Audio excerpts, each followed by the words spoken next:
ರಮಾಪತಿಂ ಪೂರ್ಣಗುಣಂ ಮುಕುಂದಂ ವ್ಯಾಸಂ ಚ ವಿಜ್ಞಾನಸಹಸ್ರಭಾನುಂ ಪೂರ್ಣಪ್ರಬೋಧಂ ಚ ಸುತತ್ವದೀಪಂ ಕ್ರಮಾದ್ಗುರುಂಶ್ಚ ಪ್ರಣಮಾಮಿ ಮೂರ್ಧ್ನಾ ಅಭ್ರಮಂ ಭಂಗರಹಿತಮಜಡಂ ವಿಮಲಂ ಸದಾ ಆನಂದತೀರ್ಥಮತುಲಂ ಭಜೆ ತಾಪತ್ರಯಾಪಹಂ. ಶ್ರೀಮದಾಚಾರ್ಯರು ಮೂಲದಲ್ಲಿ ವಾಯುದೇವರು, ಜಗತ್ತಿಗೆ ಸಮಸ್ತ ಜೀವರಾಶಿಗಳಿಗೂ ಗುರುವಾಗಿರತಕ್ಕಂತಹ ವಾಯುದೇವರು ಜಗತ್ತಿಗೆ ಮಾರ್ಗದರ್ಶನ ಮಾಡೋದಕ್ಕೋಸ್ಕರ ಪಾಜಕ ಕ್ಷೇತ್ರದಲ್ಲಿ ಅವತರಿಸಿದ್ದಾರೆ. ಅವತರಿಸಿದ್ದಂತಹ ಮಗುವಿಗೆ ತಂದೆ ತಾಯಂದಿರಿಟ್ಟ ಹೆಸರು ವಾಸುದೇವ. ಸಹಜವಾಗಿ ತಂದೆ ಭಗವಂತನ ನಾಮ ಬೇಕು ಅನ್ನೋ ನೆಲೆಯಲ್ಲಿ ಮಗುವಿಗೆ ವಾಸುದೇವ ಅಂತ ಹೆಸರಿಟ್ಟರು. ಇಟ್ಟ ಹೆಸರು ಇಷ್ಟು ಅನ್ವರ್ಥಕವಾಗಿತ್ತು. ಬಂದಿರತಕ್ಕಂತಹ ವ್ಯಕ್ತಿ ಅವನು ಯಾರು, ಯಾಕೋಸ್ಕರ ಬಂದಿದ್ದಾನೆ ಅನ್ನೋ ವಿಷಯವನ್ನು ಆ ಹೆಸರೇ ಹೇಳಿಬಿಡ್ತಾ ಇತ್ತಂತೆ. ವಾಸುದೇವ, ವಾ ಅಸು ದೇವ. ವಾ ಅನ್ನೋ ಶಬ್ದಕ್ಕೆ ತತ್ವಜ್ಞಾನ ಅಂತರ್ಥ. ಅಸುದೇವ ಶಬ್ದಕ್ಕರ್ಥ ಗೊತ್ತು, ಪ್ರಾಣದೇವ. ಅಸು ನೀಗಿದ ಅಂತ ಹೇಳಿದರೆ ಪ್ರಾಣ ಕಳ್ಕೊಂಡ ಅಂತರ್ಥ. ಹಾಗಾಗಿ ಅಸುದೇವ ಶಬ್ದಕ್ಕರ್ಥ ಪ್ರಾಣದೇವ. ಬಂದ ವ್ಯಕ್ತಿ ಯಾರು? ಪ್ರಾಣದೇವ. ಯಾಕೆ ಬಂದಿದ್ದಾನೆ? ವಾ ತತ್ವಜ್ಞಾನವನ್ನು ಕೊಡೋದಕ್ಕೋಸ್ಕರ, ತತ್ವಜ್ಞಾನವನ್ನು ಜಗತ್ತಿಗೆ ನೀಡೋದಕ್ಕೋಸ್ಕರ ಬಂದಿರತಕ್ಕಂತಹ ಅಸುದೇವನೇ, ಪ್ರಾಣದೇವನೇ ಈ ವಾಸುದೇವ. ತತ್ವಜ್ಞಾನ ಯಾಕೆ ಬೇಕು? ಎಲ್ಲರೂ ಜಗತ್ತಿನಲ್ಲಿ ಚೇತನರು ಅಂತ ಯಾರಿದ್ದಾರೆ ಎಲ್ಲರ ಬಯಕೆ ಸುಖಮೇವ ಮೇ ಸ್ಯಾತ್ ದುಃಖಂ ಅನಾಗಮೆ ಮಾಭೂತ್. ಪ್ರತಿನಿತ್ಯ ನಮಗೆ ಸುಖವೇ ಇರಲಿ, ದುಃಖ ಕಷ್ಟ ಎಂದೆಂದೂ ಬರದಿರಲಿ, ಎಲ್ಲಷ್ಟೂ ಬರದಿರಲಿ. ಅಪೇಕ್ಷೆ ಏನೋ ಇದೆ, ಹಾಗೆ ಈಡೇರುವ ಬಗೆ ಹಾಗೆ ನಾವು ಬಯಸ್ತೇವೆ ಅಂದ ಮಾತ್ರಕ್ಕೆ ಸುಖ ಸಂತೋಷಗಳು ನಮ್ಮ ಬಳಿಗೆ ಓಡಿ ಬರೋದಿಲ್ಲ. ನಾವು ಬೇಡ ಬೇಡ ಅಂತ ಹೇಳಿಕೊಂಡು ದೂರ್ತಾ ಇದ್ದೇವೆ ಎಂಬ ಕಾರಣಕ್ಕೋಸ್ಕರ ನಾವು ದೂರುವಂತಹ ದುಃಖ ಕಷ್ಟಗಳು ದೂರ ಓಡಿ ಹೋಗುವುದೂ ಇಲ್ಲ. ಯಸ್ಯ ಪ್ರಸಾದಾತ್ ಪರಮಾರ್ಥಿ ರೂಪಾದಸ್ಮಾತ್ ಸಂಸಾರಾತ್ ಮುಚ್ಯತೆ ನಾಪರೇಣ. ಯಾವ ಭಗವಂತನ ಅನುಗ್ರಹ ಇತ್ತು ಅಂದರೆ ಮಾತ್ರ ಈ ಎಲ್ಲ ಕಷ್ಟಗಳು ದೂರ ಆಗ್ತಾವೆ. ಸ್ವರೂಪಭೂತವಾಗಿರತಕ್ಕಂತಹ ಸುಖ, ಯಾವ ಸುಖಕ್ಕೆ ಮತ್ತೆ ಕೊನೆಯೇ ಇಲ್ಲವೋ ಅಂತಹ ಸುಖ ಪ್ರಾಪ್ತವಾಗತ್ತೆ. ಅದಾಗಬೇಕು ಅಂತಿದ್ದರೆ ಭಗವಂತನ ಅನುಗ್ರಹ ಬೇಕು. ಭಗವಂತನ ಅನುಗ್ರಹ ಹೇಗೆ ಸಿಗತ್ತೆ? ದುಡ್ಡು ಕಾಸು ಕೊಟ್ಟರೆ ಸಿಗುವಂತಹದ್ದಲ್ಲ ಭಗವಂತನ ಅನುಗ್ರಹ. ಭಗವಂತನ ಪ್ರಸಾದ ಸಿಗಬೇಕು ಅಂತಿದ್ದರೆ ನಾವೊಂದಿಷ್ಟು ಸಂಪಾದನೆ ಮಾಡ್ಕೋಬೇಕು. ಅದು ದುಡ್ಡು ಕಾಸು ಅಲ್ಲ, ತತ್ವಜ್ಞಾನವನ್ನು. ಬಹೂನಾಂ ಜನ್ಮನಾಂ ಅಂತೆ ಜ್ಞಾನವಾನ್ ಮಾಂ ಪ್ರಪದ್ಯತೆ. ಜ್ಞಾನೀ ಪ್ರಿಯತಮಃ ನಹಿ ಜ್ಞಾನೇನ ಸದೃಶಂ ಪವಿತ್ರಮೇಹ ವಿದ್ಯತೆ. ಇಂತಹ ಅನೇಕ ಮಾತುಗಳ ಮೂಲಕ ಭಗವದ್ಗೀತೆಯಲ್ಲಿ ಶ್ರೀಕೃಷ್ಣ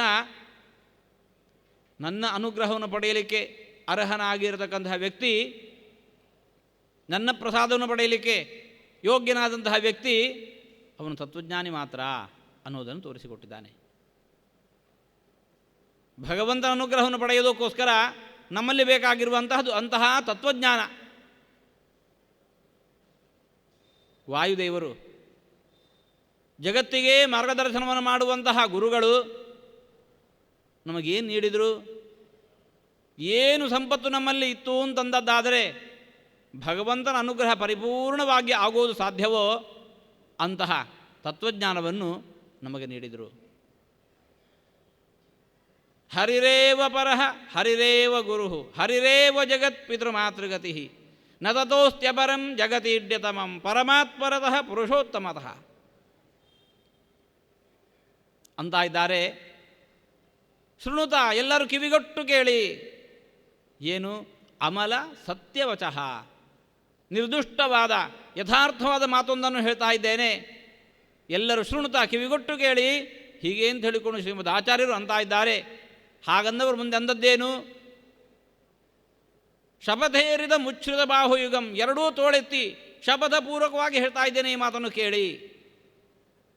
ನ ಹರೇ ಪರಮಃ ನ ಹರೇ ಸುದೃಶಃ ಪರಮಃ ಸತು ಸರ್ವಚಿದಾತ್ಮಗಣಾತ್. ಶ್ರೀಹರಿಗೆ ಸರಿಮಿಗಿಲಾಗಿರತಕ್ಕಂತಹ ಪರತತ್ವ ಇನ್ನೊಂದಿಲ್ಲ. ಸರ್ವೋತ್ತಮನಿದ್ದಾನೆ. ಏನು ಮಾಡಬೇಕು? ಶಾಶ್ವತವಾದ ಸುಖ ಬೇಕು, ದುಃಖ ಕಷ್ಟ ಎಳ್ಳಷ್ಟೂ ಬರಬಾರದು. ಅಂತಹ ಬಯಕೆ ಇದ್ದುದೇ ಹೌದಾದರೆ ಪ್ರವಣಂ ಕುರು ಮಾನಸ ಮೀಶಪದೇ, ಭಗವಂತನ ಗುಣವನ್ನು ಹಾಗೆ ತಿಳ್ಕೊಂಡು ಅಂತಹ ಭಗವಂತನಲ್ಲಿ ಮನಸ್ಸನ್ನು ನೆಡು. ಮಯ್ಯೇವ ಮನ ಆಧತ್ಸ್ವ ಮಯಿ ಬುದ್ಧಿಂ ನಿವೇಶಯ, ಮನಸ್ಸನ್ನು ಕೊಡು. ಅದರ ಫಲ ಏನು? ನೀನು ಮುಂದೆ ನನ್ನಲ್ಲೇ ಬಂದು ನೆಲೆಸ್ತಿ. ಭಗವಂತನದ್ದೇ ಮಾತಿದೆ. ಭಗವಂತನ ಪರಿಪೂರ್ಣ ಅನುಗ್ರಹವನ್ನು ಪಡೆಯಲಿಕ್ಕೆ ಇಂತಹ ತತ್ವಜ್ಞಾನ ಒಂದೇ ನಮಗಿರತಕ್ಕಂಥ ದೊಡ್ಡ ಆಧಾರ. ಅಂತಹ ತತ್ವಜ್ಞಾನವನ್ನು ನೀಡುವುದಕ್ಕೋಸ್ಕರ ವಾಯುದೇವರು ವಾಸುದೇವನಾಗಿ ಅವತರಿಸಿದಂತಹ ದಿವಸ ಇದು. ವಿಜಯದಶಮಿ.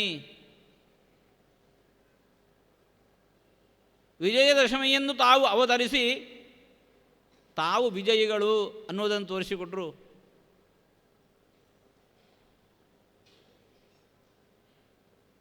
ಬದುಕಿನ ಹೋರಾಟದಲ್ಲಿ ವಿಜಯವನ್ನು ಸಂಪಾದಿಸಬೇಕು ಅನ್ನುವವರಿಗೆ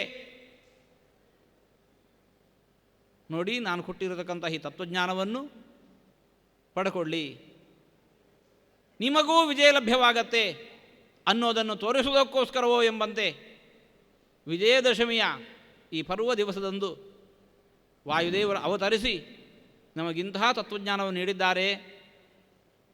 ಹರಿರೇವ ಪರಃ ಹರಿರೇವ ಗುರು ಹರಿರೇವ ಜಗತ್ ಪಿತೃಮಾತೃಗತಿ. ಶ್ರೀಹರಿ ಸರ್ವೋತ್ತಮನಿದ್ದಾನೆ.